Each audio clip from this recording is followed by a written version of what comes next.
Hello everyone, my name is Dev and welcome back to a brand new video.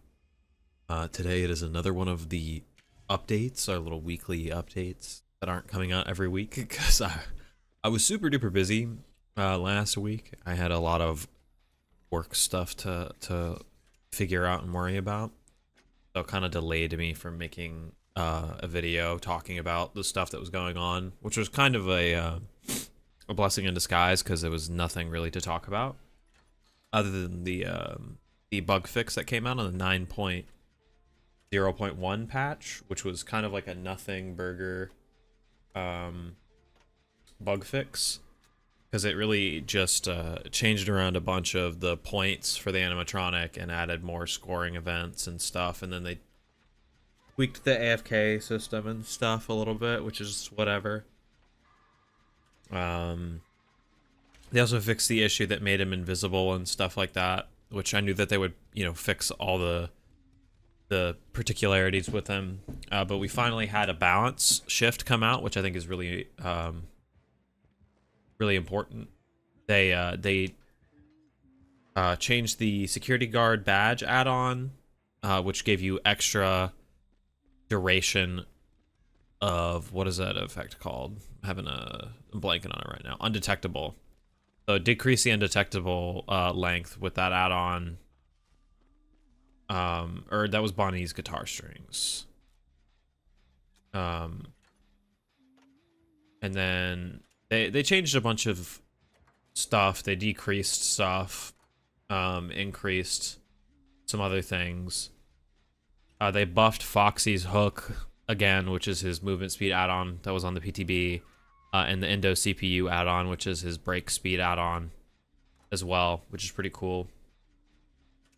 The anniversary event has been pretty miserable from the parts that I have played of it. I haven't really had time, obviously, because like I said, I've been busy, but the Twisted Masquerade is, in my opinion, one of the worst anniversaries we've had historically, just because like last time around it was super annoying. Like there was too much like dialogue, and if we're speaking about like balance versus imbalance, the killers, party powers or whatever, trinket yada yada blah blahs, they're way stronger than the survivors are, which is fine, but it's pretty nutty because they can just like break pallets with their minds. And they tried to nerf the remote hooking thing, but it's still like, just the concept of remote hooking is so insanely strong for killers. Honestly, I think that they could add a system like that to the base game if they tweaked it out a little bit better, and I think that would make killer feel a lot better, because I know that there's a majority of the player base, or not a majority, how do I word this? The DBD community is full of angry, toxic people that believe that the game is either survivor-sided or killer-sided, which I don't think it's as simple as that in any situation. But remote hooking would fix one of the big issues that people have with the game, which is like the Sabo squads and the flashlights and stuff, because there's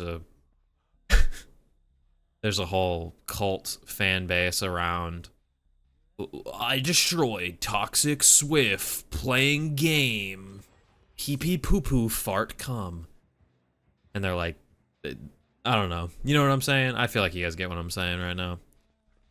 I feel like if they added remote hooking to base game, it would help curb some of that anger that people feel in their heart towards, this, like, sabotaging and stuff, which I don't think is even 1/8 as strong as people let it out to be, but I think that just is what it is. But yeah, the event's been pretty mid, to be honest. I don't like it very much. I wish that they did something different this year, but thankfully they're retiring this event and they're going back to the drawing board, and they're going to come up with something hopefully new and interesting. I love the blood point gains, but that's also a whole separate conversation. Because there are there's a large subset of the community that do not think that people should be making as many blood points as they are in the modern era, and that there's too many gimmies, and as a result it leads to an influx of strong items being prevalent in matches, which I guess statistically speaking is true, because if you are making, like, if the average blood points per game back in the day was like, let's say 12k or whatever, which it wasn't, but let's say it was 12k, and then you had to bring in bloody party streamers to make it 24k. Now I would say the average points per game is like 18k, and it's hard not to get flat multiplier, especially during an event like this, and the fact that they added quests that used to not be here, and the tomes came out, and the daily login bonus. There's definitely a lot more blood points in the game, but there's also, you know, 7 times the amount of content that there was years ago. So for established accounts, it's probably leading to there being statistically more syringes and ranger med kits and things that make you mad in a game. But I think that's just a byproduct of the game existing for as long as it is, and also the fact that the game is not a competitive game, but people are treating it like a competitive game, including the developers themselves treat it like a competitive game.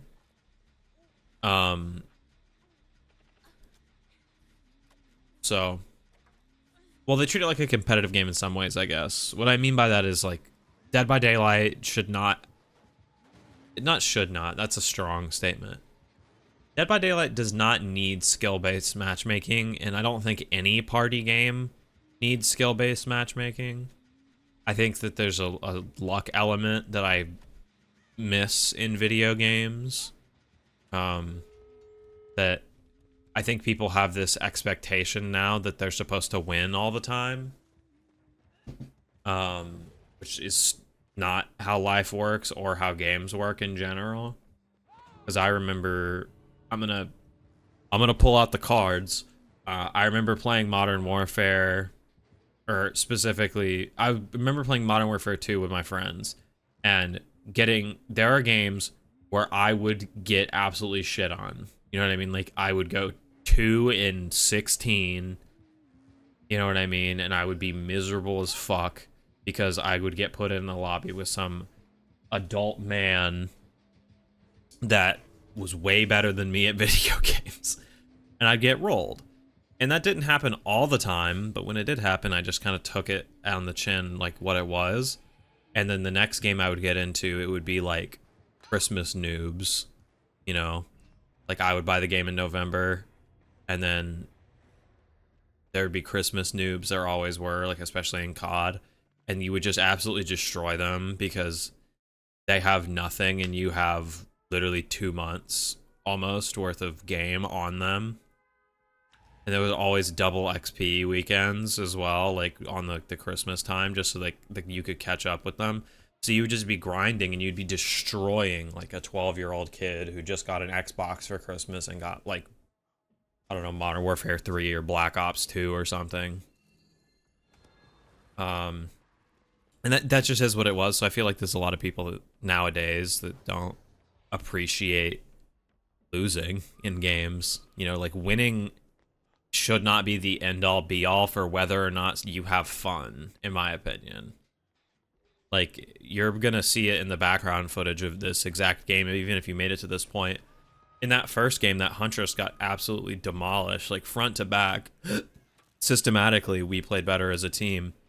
In this game, I don't play well. The killer is a hillbilly. I play like shit, and the guy fell in love with me, and he ran me the fuck down, and I lost.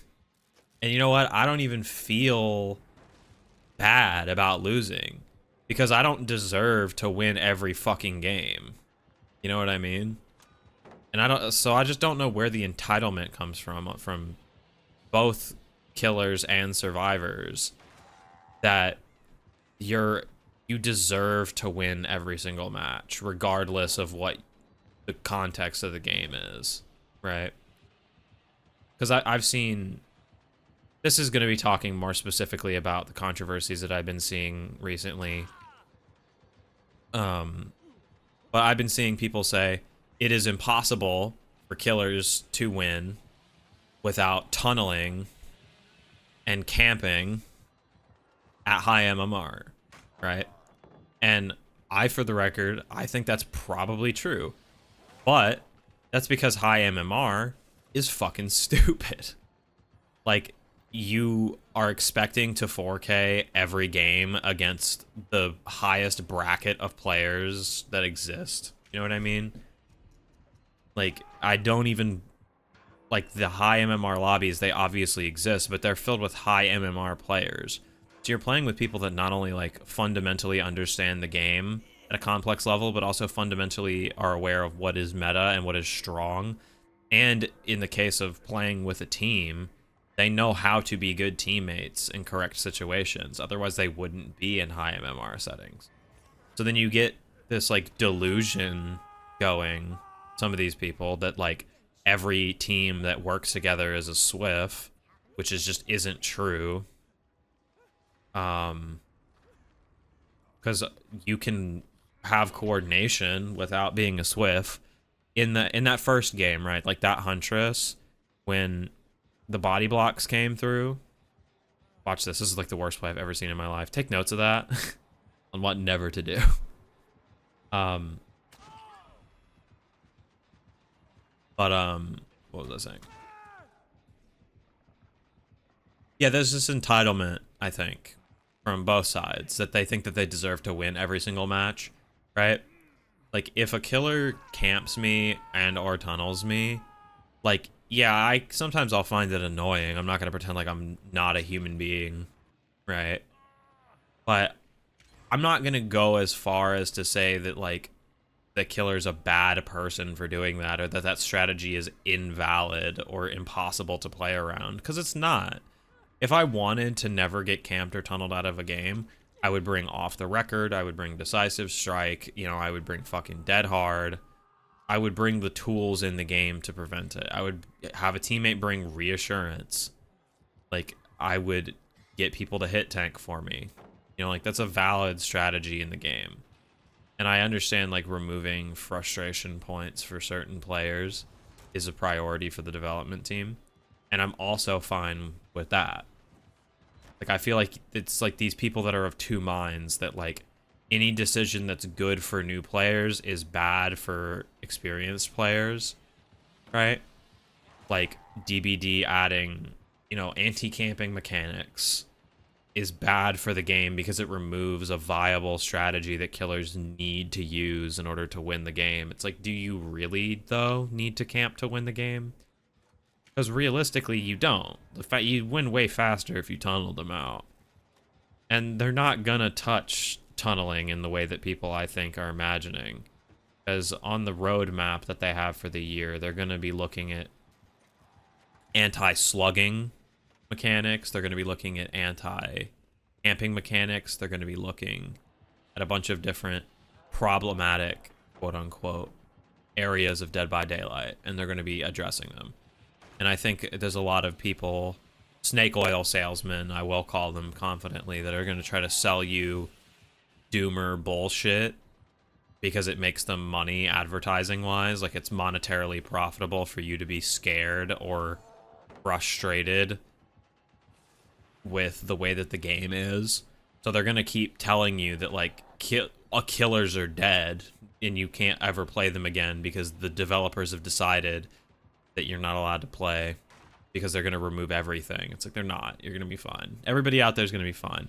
And all ways to play the game are valid. If you want to tunnel the fuck out of somebody and play every single game like you're going to win $30 million, then go ahead, do that and have fun if that's the way you want to play.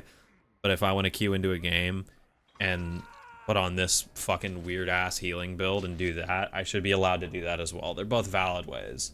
Play for fun, play to win, but I don't think you deserve to win every single game.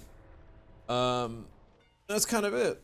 This video took kind of a weird direction, but that's it.